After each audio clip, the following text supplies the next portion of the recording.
man who's been changing the game in applied sports science in Australia and the world for years. The man who is the most passionate coach in the game. The man who is not scared to ask the hard questions to make the industry better. Welcome to his show. Welcome to Ask Woodford. And here's your host as always, Christian Woodford. G'day guys, welcome to episode 51 of Ask Woodford. As you heard, the brand new intro, pretty good. I want to thank my man. Before I even start, first of all, I want to thank Alex. First of all, Alex Sandalis, shout out to you, brother. You started these series. You had the idea behind it. You were the first guy who really got me into social media and making our social media more presentable in a format that people can ask questions that are not individual specific, but general questions that you guys want to know. Alex is the man. He took me 50 episodes. We did 50, and obviously we had a break. Now we've got the man, Bryce Dinger, who first came down to Woodford, a great kid, good footballer, and he's got a background in it. So he's our new production and Woodford media. So I have to give credit where credit's due. Bryce was the guy who got this moving forward. Our production skills have picked up a bit. As you heard the intro, how sick it is. I really like the intro. I'm very excited where I can take this show now. As always, if you guys got any questions, info@Woodford SSC or DM Woodford Sports Science Consulting Facebook page, or DM myself, Coach Woodford, or any of my other ChristianWoodfordSSC.com, or any other of my social links that you guys know about. Well, hopefully you guys know about as well. So I thank Bryce once again. I got the idea from, I'm not going to lie, Joe DeFranco. So like always, my idol, Joe DeFranco. I want to make it similar, once again, not copying off him, but similar in terms of the intro. I'm on a bass, stuff like that. So hopefully you guys enjoy the intro and hopefully enjoy the new improved production of Ask Woodford. Before I start, I want to thank our sponsors, maconfitness.com.au. Use the code Woodford WSSC for 10% off at the checkout. And Christian Woodford Sports Signature Series, which is my brand new supplement range coming out very, very soon. Thank Raw Nutrition for that, who helped me, Harriet Raw. Thank you very much for that. And you guys learn about that more through our socials. Now, so I just want to quickly talk about, I was away for a bit. 7 years of built up, not talking about my issues, starting Woodford when I was young, 25 years old, and having a lot of success quite early in my career. And when I say career, my business and creating a brand. And due to a number of factors exploding, and then kind of having the people come in my life that didn't have my best interests at heart, but it's a life lesson. And I've learned a lot in 7 years for a person who had no business experience, who didn't know what tax was, didn't know what PAYG was, didn't know the difference between a sole trader versus a PTY company. I have grown a lot and I have learned a lot about myself. At the same time, I am one person who focuses, because I really do care about this industry, I focus a lot too much on the industry and helping others and helping this business grow, but not on myself a lot. And a lot of people see success in terms of, success is subjective based on everyone's view. But at the same time, I put my heart and my soul into this, and I've never looked after myself. I've never talked a lot about my issues that have stemmed from this. I've had a lot of issues with, because I focus on this so heavily in my last 7 years, I haven't developed anything else. I've had a lot of issues with my own relationships with females that I've cared about, and I've had one engagement that's broken up, all because of this business. And I felt like that at that stage, whatever it was, 4 or 5 months ago, I was really battling with life. I will talk about this at length, but once again, I have said this before. I said I would let Alex Sandalis do the interview with me to talk about specifics. I'll pretty much say this before we go on to the questions. I was struggling just with everyday life. Everyday life, I was struggling. I didn't want to be here anymore. That was just in general life. I just was at the point where everything was too much for me. The business side of it, everyone was coming to me for money, financial troubles, everything that accumulated over the last 7 years that I've never dealt with, I'm just pushed down. And this is what's so important. If you are struggling with it, your mental health, please, regardless of whoever you are, men, or females, talk up. There is help out there. Please do it, because if I didn't have the support network I did, I don't know if I'd still be here. So it's very important that life, it is worth it. There is someone that loves you. Please know that. And if you ever want to reach out to me, I've had people reach out, I just hope that through my profile, I hope I can help one person through it. And life is hard. Yes, it's not easy. At the same time, there's other ways. You can always get help. There's always someone out there. Someone loves you. And please, if you need to talk to someone, do it, because I see a psychologist. I take medication for my issues. Please do, because it's okay to not be okay, especially for men. Men, we're kind of seem like we don't need to talk about it. Well, that's bullshit, because that's what leads to all these issues. And that's where I was at, because my psychologist, Jackie, says all the time, like, why do you think you're above? Why do you think you're different to anyone else? I'm like, and I thought about it, like, fuck me, holy shit, because I was telling her, like, she's like, why do you think you can't talk about this? I'm like, well, fuck, I feel like I've got to hold in, I've got to be strong. She goes, that's bullshit, and it was. It is hard and uncomfortable for me to talk about, because it is us men, it is, because we're going to be men apparently, but fuck that bullshit. At the end of the day, man, I am a person like everyone else. I'm not above anyone else. I'm no different to anyone, really. No one is, and we all struggle at some stage. So it's really important to get this message out there, is to talk. If you are struggling, talk to someone about it. Please reach out to a doctor, a family friend, someone you can trust, or even me. Fuck, I've had people reach out to me. I'm not an expert, but I can help you go to the right people, at least help you. Being vulnerable isn't a bad thing. If anything, being vulnerable is a good thing. It's showing you who you are as a real person. And I was fucking vulnerable, and I took all this hate on for 7 fucking years. I never once talked about all the issues I've had with my family through this. Building a brand, building a business. If you've got a business in Australia right now, or around the world, you've got a small business, I know how hard it is. It's fucking hard, man. The stress, the grind, you think there's no way out. It's hard. I took it all on me. I never talked about it once for 7 years. I took it all the hate, all the comments, everything. I broke. I snapped. I broke one night. I broke. And I did. And I'm lucky to be here. And I'm very, very lucky to be here. I might not have been here. So I'm lucky. Other people aren't so lucky. So please reach out. Talk to someone. You can learn more about the reasons why I came back and the reasons why I kept going, because I did quit, and Woodford 2.0 wasn't going to happen. I quit the old place and I wasn't going to do this. And then the time I had off was really good. I went away and I had to think, and I just, no phone, nothing. And I don't know, I just realised a few things. And I will talk about this, not in major detail, but enough detail with Alex. But there was two emails made, but I got a lot of emails. So thank you if you do message me or DM me, I appreciate that, because I got a lot of them. But there was 2 main ones that really made me break down. Really, the first thing. So one guy has been in this industry for over 30 years. He's in pro sport. He's a guy who's come down and he reached out to me, real nice guy. And he wrote a massive letter to me, and it really hit home. I started crying. But the second one was from a young kid who was 14 years old, who told me that he wanted to be me, and because of me, he was passionate about doing this. I'll talk about that more with Alex, and I'll read out the letter the pro guy wrote, and I'll talk about what the kid wrote. He said he wanted to be the next me, and I think for me that was the 2 letters. Even though I got a lot of them, and I thank you for everyone wrote to me, but those were the big 2 that made me go, I want to come back, and I really want to do this, but I want to do it properly. I want to come back and really make a change now, and I believe that I can do it, and it is a grind sometimes. I'm not going to say that I'm not dealing with issues every day is a lie, because we all deal with issues, don't we? Everyone has stresses, but it's how we deal with those stresses. It's if we talk about them, if we communicate with them. You've got to talk to someone about it, because if you do what I do and many guys do, is you hold it in, and when you hold it in, you push it down. That's what I did. I literally did it for 7 years, guys. And do you know what happened? It exploded. That day I came home, and I've never been that way. I've never felt so fucking low in my life. I felt like I couldn't keep going, and I'm just lucky to be here, I guess, and I'm going to take it like every day is a blessing, and I just hope that someone out there, if you can hear my message, is you are worth it. Life is hard, and small business ownership is fucking terrible some days, but it is good some days.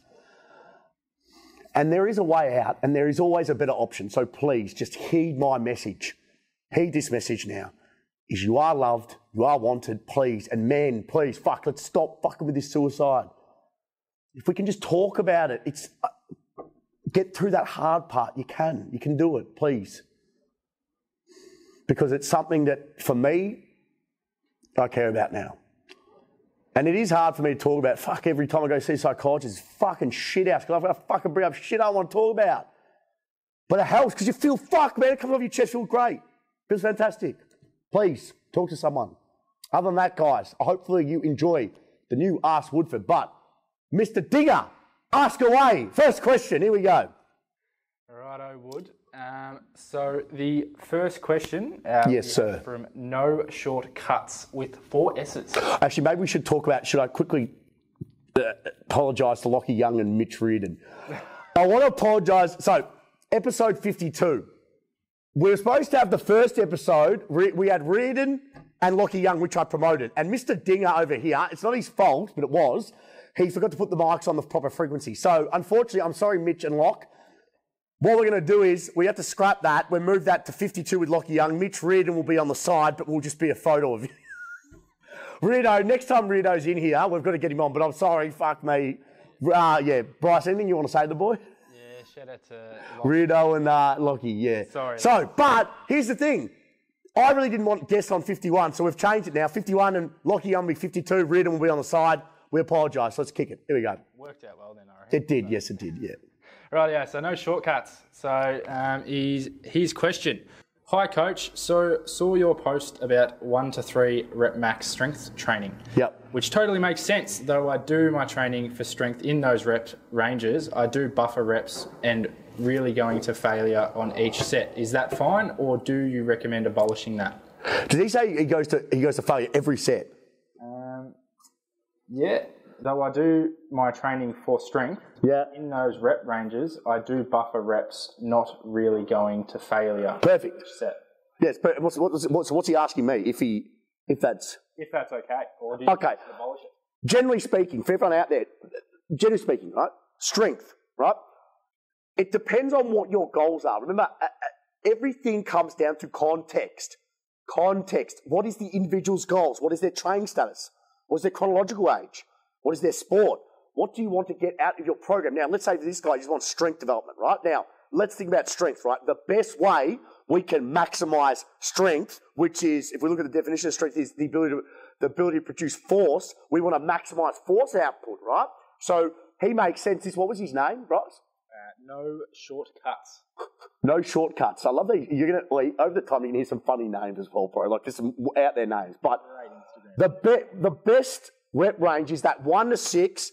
The traditional strength training loading is the 1 to 6 rep range, around 80% or higher, your 1RM. Your traditional strength training list, we're talking the big 6, hinge, squat, horizontal pull, vertical pull. We're looking for longer recovery, longer rest periods, the 3 to 5 minutes, especially during the core bilateral lifts, because you need a lot longer recovery, because one, you're lifting heavier weights, but 2, you're going to recruit a lot more muscle tissue, a lot more neural recruitment in terms of motor unit recruitment. So I think in terms of, if you're looking, with that question, what I got from it is you're saying your buffer reps. When I say buffer reps, you're training in terms of up that 1 to 3, 1 to 4 rep range. I think that's as long as you're periodizing, as long as it's structured in terms of you do a 4-week block, and my opinion, especially if you're training for strength, you want to do a deload block on week 4, that's absolutely no issue. I think that's really good. Not training to failure is very important. Now, for everyone out there, look, there's a lot of talk about, should I train to failure, should I not? A lot of people go to gym, right? A lot of junior athletes go to gym. They think it's the last 2 reps that are so important. That's what's going to make the workout, right? Here's the thing about that, right? And depends on the training age, once again, to see how the athlete would adapt. But constantly training fatigue is not, it's not the smartest idea, because, one, it's very neurologically taxing, especially grinding out the reps to get out that last rep. It's no good. So you always want to keep 1 to 2 reps in the tank. Okay, that's why I say we train strength, we don't test it. Stimulate, not annihilate. Okay, we always want to not train to the point, you should be training where you're grinding out reps. There should be always 1 to 2 reps in the tank. Always maintain that good bar speed. You look at my guys, they never miss reps. Never ever miss reps. Always keep bar speed good. That's going to keep the athlete fresher than if they're constantly going to fucking failure. No good. Make sure you're keeping that rep in the tank, keeping the quality high. Okay, you're going to maximise technique. That's the whole thing about that, okay? We're training fucking non-string sport athletes. I'm guessing this is non-string sport. I'm guessing you've got a sporting goal or a fitness goal. You know, you want to recovery is a big thing. Adaptation is a big thing. Super compensation. Okay, very good question. Next question. Rightio, next one. Rightio. So this comes from Spyro Skultsaz 19. Jesus. He has asked, hey brother, first of all, keep up the great work and keep making the fitness and health industry proud. I enjoy watching your podcast stories and the way you go about training with the clients. Secondly, I want to open up my own personal training, physiotherapy and nutrition business, and I was wondering what is the best way to start up the business, how's the best way to start it up? How can I do it the right way like you have? What struggles and setbacks did you have when opening up Woodford Sports Science Consulting, and how did you overcome them? Thanks, brother. Man, that's a great question. But I could go on for that question. Jay always says I should write a book about this because fuck me, I could. Great question. I could give you, fuck man, Jesus Christ. Darby, actually shout out to Darby Henderson who's got a brand new podcast, 13.3. Check it out, guys. He's a young fellow who trained with Woodford. I'm close with his old man. Great kid. He asked me a really good question. One of the questions was, Woodford, when you started up, what were the issues you had? What are the positives, negatives? Look, it's a fantastic question. Everyone who comes out of sports science, most people have a dream of opening up a performance center with physio, with nutrition, stuff like that. Listen, I could write a book on this. I could write the pros and cons of everything. Listen, I'm going to start off with saying this. Keep it simple at the start. You don't need to go out and get a massive facility. You don't need to worry about, getting the physios and the dietitians. What I would suggest to do is find a place when you can sublease somewhere. When I say sublease, you don't have the main lease. You can just sublease so you got an area you can have, right? So it might be you have a little office and you have gym space. That's all you need. And then from there, what you do is you build your brand. You're building your brand through social media. So you don't need to do what we do with our production because personally, we're at a level where we have to do it. You don't need to do that. You can start doing what I did. I mean, when I started, you got to remember, Facebook weren't charging. That's when I started. In 2012 at Woodford, we got on before Facebook charged. Instagram wasn't even created back then. If it was, I wouldn't even know about it. So my main source of marketing was through Facebook. And what I would do was, I saw there was a gap in the market for someone to come out and use science-based theory into real-world application for results for real-world athletes. And I showed it through videos. I showed it through content in terms of writing content as well. And what happened was, I actually was really good at, engaging the audience and specifically giving the audience a solution to their problems. Because I knew there were so many athletes out there, like field and court-based sport athletes. I knew there were so many in Australia playing sports. I knew if I tapped in that market, I knew people would come to me because I'm passionate. I am a bit different in terms of I am out there and I don't really care what people fucking think. And I know I get fucking results. I knew that I loved what I did. Even though I didn't have the credibility back then, I knew that I could get fucking results. And I proved it time and time again. And the minute I did that was people just came to me, word of mouth, and then I built up that way. So that's probably my advice is don't go too big too soon and put yourself in a fucking hole. Build up slow, build your clientele. And then once you're at a point where you say, okay, I can comfortably move out and then get a bigger space, then do it. But what you don't want to be doing is what some of my mates have done and they've gone big too soon. Cash flow's been shit, closed it down. So don't bite too much you can chew, or don't, whatever that fucking quote is. I don't know, I'm fucking shit with quotes. But don't chew off I forgot the quote. But anyway, don't go too big too soon. That's pretty much what I'm saying, Bryce. So that's a good question. I could go on for years about that. There's, business is a whole kettle of fish. You can be fucking fantastic at your job in terms of the training, the coaching, the nutrition. You could be fantastic. But then if your back end shit, you're fucked. So listen, you got to get a good back end. Learn about your back end. You don't have to be sensational, but learn about it. Like me, I hate it. I don't like it, but I got to learn about it. That's why I've got people in the right positions. You got Karen, who's the our operation manager, my PA. We've got Digger doing the media. We've got Matty doing our back end of our online. We've got G Wood doing all the back end on the finances, Jess helping him. Bricks on the floor. You got to have the right people in the right areas. Jay doing my 2IC, he'll do the upskill with the staff and he helps me out with all the other stuff. So you have the right people around you and I'm lucky to have that now. But I've built that over 7 years, so probably that's a big thing. And also, one more thing to say to him is take your time with it, don't rush. Be in a rush to be, and Dave Joyce, shout out to him, GWS Giants, is who's on one of my podcasts, early days podcasts, is be in a rush to be excellent, not successful. Don't have to be, people kind of rush the process. Build a brand. Branding takes a while. Unless you're like me, where I got in before. If you're the first one to do it, you're going to eat shit. You're going to cop a lot. You're going to cop a lot of criticism, but you're going to be the one who probably, in my opinion, risk it for the biscuit. If you risk it, no one else will want to do it, have some balls, you're going to get the reward, but it's going to take some time. So be consistent with your message. Don't be afraid what others think, and have a crack and start small. Next question. Good question, that, from Spyro. Good luck with everything, mate. Next question is from Jeremy Thorne. Yep.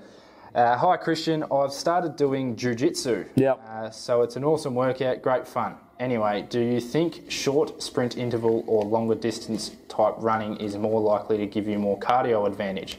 Even a minimal answer would be greatly appreciated. So wait, so he's asking, he does judo, and he's asking me what would be better in terms of to develop conditioning, cardio, for judo. Yeah, what's more likely to give you the cardio advantage?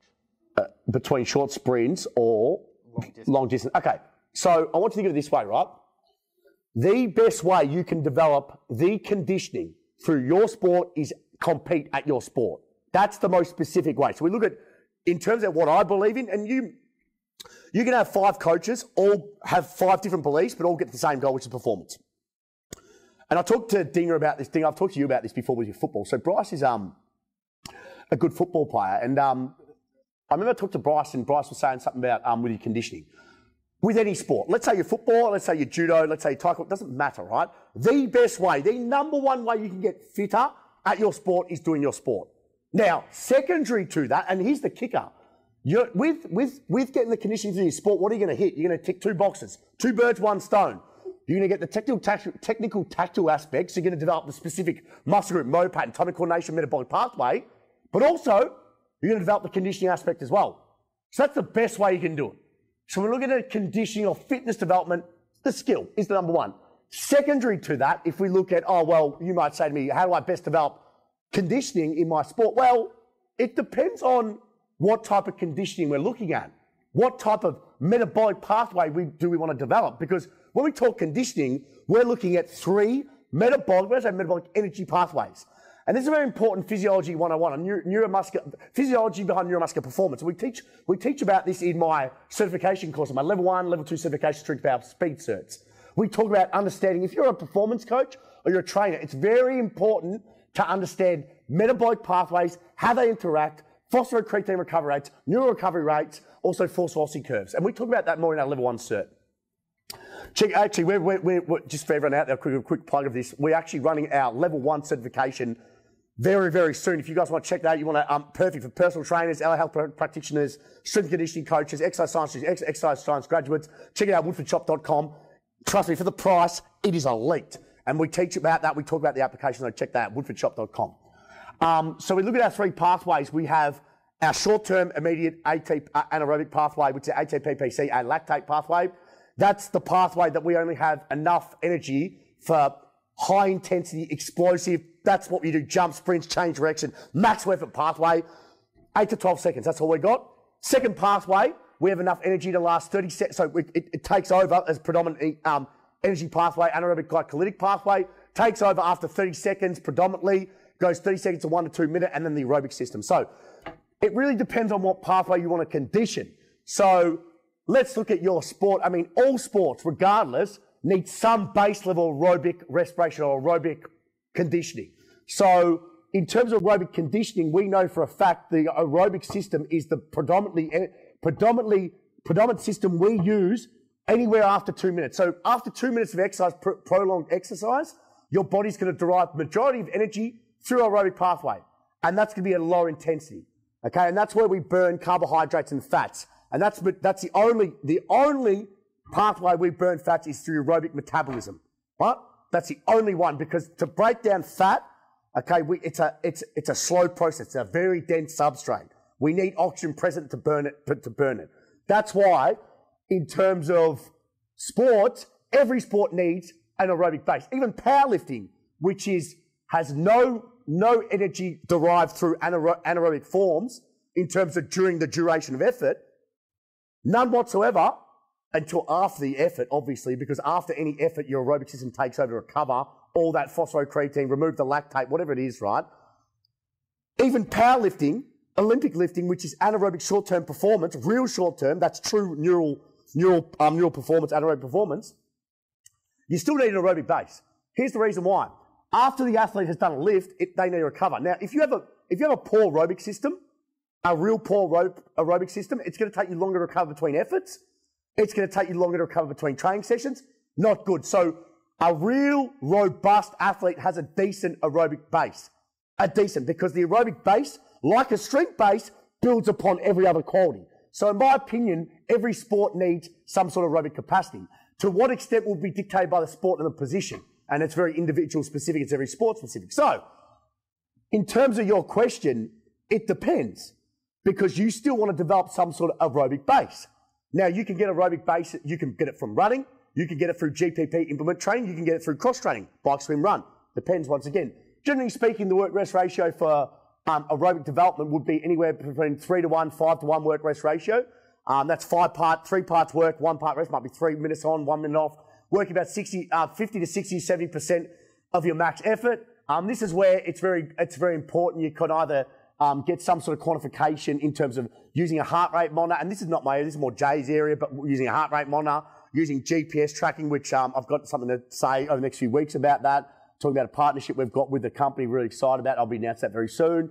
GPS, getting some sort of top end speed, then working back through that, doing some sort of MAS. Shit like that, it's a good way to quantify it. Then that's aerobic development. Then we can go to anaerobic glycolytic development and talking about developing might be short repeat effort sprints. It might be 2-to-1, a 1-to-1 work-rest ratio where you're working 70%, 80% max effort, and you're getting that, building that lactate up where you're developing the athlete's ability to work against working against high stress environments in terms of your lactate as well and the hydrogen ions as well. So building up your tolerance against that where you can repeat the effort. So once again saying implement work, GPP, or your sport itself. That's the most specific way. Let's go one more and that'll be it. So this one comes from Brent in M. Yep. He sent you an attachment to CF Hamatong. It's CrossFit marketing strength development for team sports. Yep. Love to hear your thoughts on this, mate. Okay, I'll quickly say on this. In terms of CrossFit, my views have changed a bit because when I started, I was an angry young man, and I thought CrossFit came on the market, and they were saying shit like, CrossFit's a sport. Okay, it's a sport. CrossFit, powerlifting, Olympic lifting, bodybuilding, it's a sport. It's a strength sport, right? You don't just get a sport and then play. It's like saying, non-strength sport athletes, they can just power lift or Olympic lift to get better at the sport. No, there's more to it than that. Moreover, that's a sport within itself. Understand that. Now, CrossFit is a sport. Now, I don't know. I haven't looked into this properly, so I can't really judge. But understand this. By just doing CrossFit, you're going to get better at CrossFit. You're not going to get better at your sport. Understand that it's a sport within itself. So I have nothing against CrossFit if you understand that CrossFit is a sport within itself. And just doing it you're not going to get just better at the non-strength sport. But I haven't looked at that properly. As long as they're doing some sort of structured periodization and it's not just Olympic, as long as they're not just doing WODs or anything like that and it's actually structured and it's not just doing for CrossFit, that's fine. There's some sort of education, scientific basis behind it. I have no issue with that. Generally speaking, I don't like CrossFit I think it's terrible for the non-strength sport athlete. If you want to do CrossFit and compete, no issue with that. I haven't looked at it. I don't know. Personally, I wouldn't do it, but get someone with a background in applied sports science, get someone with a background who actually has experience in coaching non-strength sport athletes and understanding it. Other than that, I don't mind CrossFit once again for everyone out there. Obviously, I've had my issues with it at the start. I don't have issues because if you're doing CrossFit for a non-strength sport, it makes no sense. Stop doing it. Use some applied sports science, fundamental sports science principles, apply in a practical sense, coach it because non-strength sport athletes, it's just not using a sport with a sport. CrossFit is a strength sport, and I'll leave it at that as Bryce is getting me to wrap it up. Guys, that is episode 51 of Ask Woodford. Thank you so much for all your messages of support. Hey guys, one a week when we kick it up. You got any questions, send it through to us. We'll just spat it around. Send it through to us. DM us. I'm glad to be back, guys. Thank you so much for your support. Digger, welcome. Thank you very much. You guys thank Digger, Bryce Digger, add him. Where's your socials? Add Bryce Digger? Just Bryce Digger, mate. Is that it? Bryce Digger. That's right. Bryce Digger, guys, episode 51. Episode 52 next week with Lucky Young next week. Maybe not. Hopefully we'll have him. 52 next week. Thanks, guys. I am back. Better than ever. Episode 51. That's it. Thank you. I'll see you next week of Ask Woodford.